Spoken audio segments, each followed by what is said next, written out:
Well, it's good to see everybody. It's great to be at Arrowhead. I enjoyed watching practice today, having our fans out there for it, and of course, raising that Super Bowl 54 championship flag. A very special moment for my brother and I think the team, the coaches as well. Let's go to Adam Teicher to start us off. Go ahead, Adam. Hey, Clark, how you doing?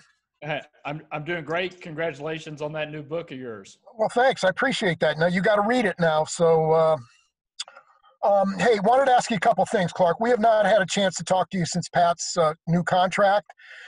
First off, what was your role in all of that beyond maybe what you normally would have on a bigger contract, like, say, Chris Jones, Travis Kelce, going back to last year, Frank Clark?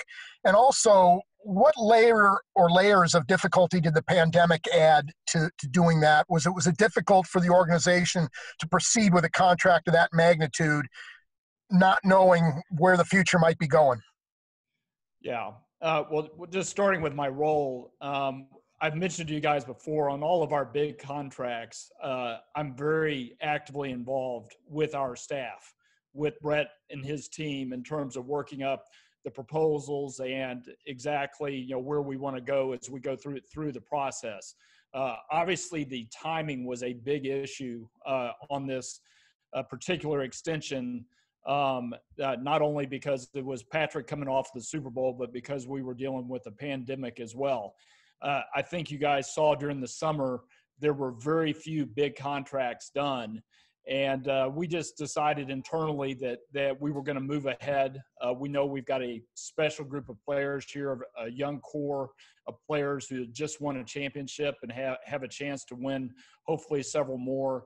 And we just thought it was important to go ahead, get Patrick done, and then later be able to get Chris done and Kelce extended.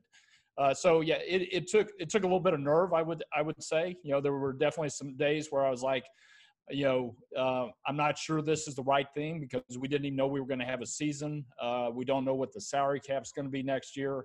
But we were able to construct the contracts in a way that we'll be able to navigate whatever happens, and huge plus for the Chiefs. And we're obviously delighted to have those players here for the long term. Go to Sam McDowell. Go ahead, Sam. Hey, Clark, how are you? Great, thanks. We've seen, especially this summer, a lot of athlete-led demonstrations about social injustices. You had mentioned in 2017 that you had told your players, you prefer that they would stand for the national anthem. I'm wondering if that's still the case, and if you've had any conversations with players about demonstrations that they might have on opening night. Yeah, so I've not had any conversation with the players on those issues. I would say that, we're in a very different place as a country. These issues are very important to our players. They're important to our coaching staff, our entire organization. And this is a time to be sensitive. It's a time to listen. It's a time to understand. And I recognize that, around the league, there may be some kneeling that goes on with the national anthem. And I just think the country's in a really different place at this point. Let's go to Herbie Teope. Go ahead, Herbie. Hey, Clark, good morning. You mentioned some of the extensions there earlier, and then Brett Veach has done a phenomenal job building a championship roster. He worked some magic to get a deal done with Jones, extensions done on Patrick Mahomes and Travis Kelce, and I'm curious how much thought has gone into extending Brett, and if there is some thought to that, how close are you? Yeah, well, we're very lucky to have Brett as part of our organization. You're exactly right. He's done an amazing job over the last 3 years of taking a really good roster and turning it into a championship roster. And I think it's a roster now that's going to have a chance for multiple years to be a contender for the Super Bowl. He's done an outstanding job. He works extremely well with Coach Reed. He also has a great rapport with our players. So he's somebody that we want here for the long term. We tend to not talk about contract extensions until they're done, but just suffice it to say that we're fortunate to have Brett here and hope he's here a very long time. Let's go to Nate Taylor. Go ahead, Nate. Hey, Clark, I have two questions for you, and thanks for doing this. You mentioned that the country is in a different time right now. I just wondered if you could explain a little bit more in detail how your team may be able to better reflect where the country is moving in terms of helping social justice? And then secondly, Mark Donovan mentioned the idea of Arrowhead perhaps being a polling booth on election day. Just what would it mean for you guys, and be alongside the Chiefs, and obviously democracy being an important part of the country? Yeah. Nate, you broke up there a little bit, but I think I got most of the question. Going back to the beginning of the summer, we've had a lot of conversations with the leadership group on the team related to the social justice issues.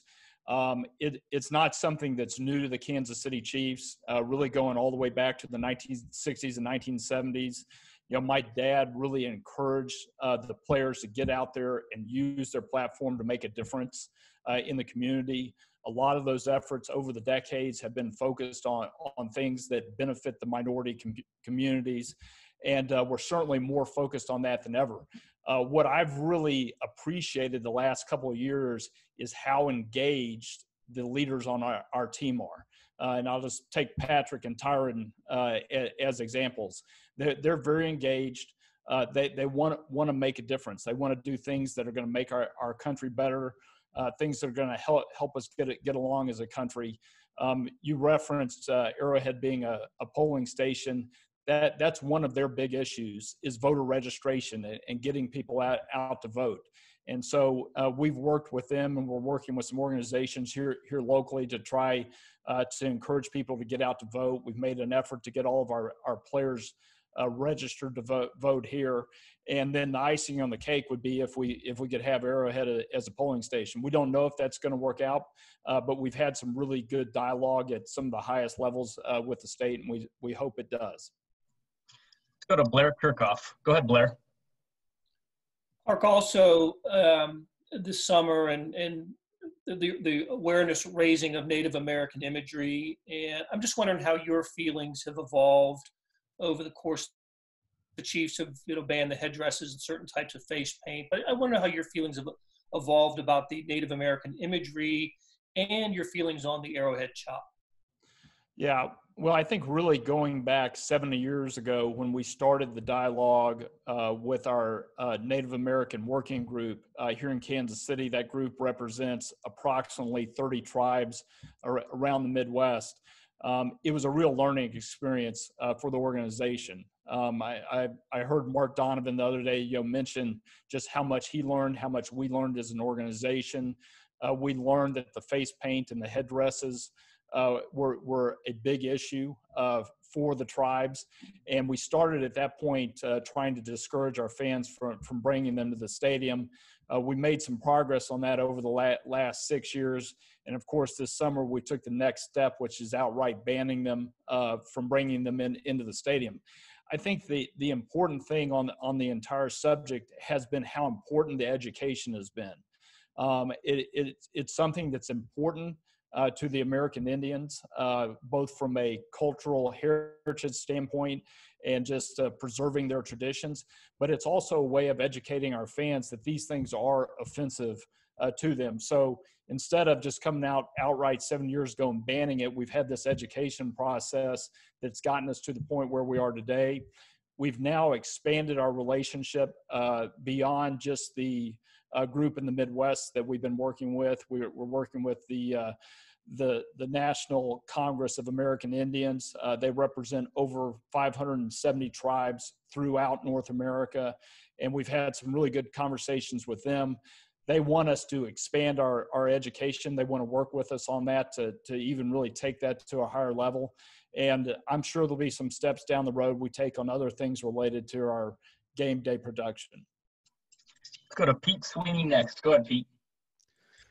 Good morning, Clark. As the league's financial chair, just how difficult has it been to forecast everything that goes along with the losses in COVID, and maybe what are some strategies that you foresee the league taking really the next decade to get over some of the things that happened this year? Yeah, well, no doubt about it. Across professional sports, this is going to be one of the most difficult years ever. Certainly in the last 40 or 50 years, there probably will not be a year like it. Pretty much everybody is going to lose a lot of money, and there's just no way around it. the forecasting for the contingencies has also been very difficult. And I think you guys saw it as we worked through the summer. At times there was question about whether we would even have a season this year. If we had a season, is it going to be 16 games? Are we going to have fans in attendance? Who can have fans, et cetera? So there's had to be a whole lot of contingency planning, a lot of preparation to be able to absorb the losses. In terms of the long term, I'd like to be an optimist and think that a year from now, certainly 2 years from now, we're going to be, past the pandemic, and things will be, somewhat back to normal, or hopefully all the way back to normal. So hopefully we can get back to where we were. But I think one thing that we've learned this year is to expect the unexpected, and that's just where we are, and you've got to be prepared for it. We've got time for a couple more guys. Let's go Matt, Derek, and then Steve Walls to close it out. Go ahead, Matt. Hey, Clark, I appreciate your time as always. Relating to Blair's question about the Native American imagery, I'm wondering, curious, how many conversations have you had and what have they been about the Chiefs name and the Arrowhead name? And if there haven't been any discussions about those names, what's the difference between the Chiefs and, say, the Washington football team and Cleveland's baseball team and their names? Well, I'll probably stay away from comparisons to the Washington football team or teams in other sports. We've just had a lot of very constructive conversations, and I've been part of those conversations with the leaders at the highest level. And we know the issues that they care about. The name and the name of the stadium are not things that are high on their list. I don't want to project what's going to happen in the future, but I do know that we've got the right dialogue going on. These organizations know that we're sincere, that we want to help them, that we want to help what they want to do from an education standpoint. I'm sure there will be more changes in the future, as I mentioned, to our game day production. But they were very supportive of our decision to eliminate the face paint and the headdresses this year, and we'll just continue the dialogue from there. Let's go to Steve Walls with the last one. Go ahead, Steve. Hey, Clark, how you doing? Good. Hey, when you talked about it a little bit earlier, but when you think about your dad, Lamar Hunt, and his support for Black athletes in the 1960s, when he selected, of course, Buck Buchanan and Otis Taylor from historically Black colleges, at a time when there may have been some backlash due to the racial tension, how much of what your dad did do you try to emulate as you go with handling things today with your organization as racial issues are going on in the world? Yeah. Well, my dad set a great example for me and my siblings on a lot of issues. And probably his greatest strength was how he treated people. And he didn't care where you came from, what your background was, what your race was. He treated everybody he met with respect and appreciation. And that's been a lesson that, we've all learned. And, just bringing it forward, what's going on with racial equality and social injustice, I think Andy probably said it as well as anyone. We just need to love our neighbor. And if we'll do that, this world's going to be a whole lot better place.